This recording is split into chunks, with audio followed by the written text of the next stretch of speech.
There's a lot of talk about abortion with the Supreme Court decision yesterday.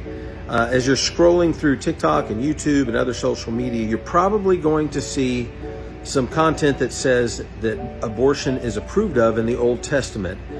And they're going to say that because abortion is approved of in the Old Testament, and a formula is actually given on how to give an abortion, that abortion is okay.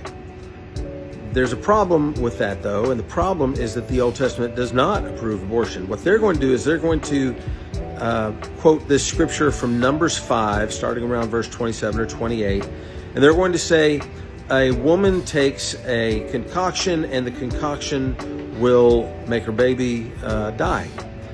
And they'll say, see, this is abortion, and the Old Testament actually tells you how to do it. That's not in context. In context, Numbers chapter 5 obviously comes after Numbers 1 through 4, and it's called Numbers because we're counting the tribes. We're counting the men in the tribes. And when we get to chapter 5, it says this is how we make sure that the tribes remain pure in the camp. If a man has to leave his wife for a little while and comes back and he believes that she's had an affair, he takes her to the priest and a concoction is given to her. She drinks it. And if she is guilty, a curse falls on her. A curse. And this curse will make her belly swell so that everyone knows that she had an affair. And then her baby, if she has one, will die. Now they'll stop there and say, okay, well, the baby died, whatever. Got to keep on reading.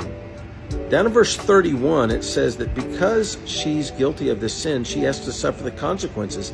The consequences of her sin is not the death of her baby.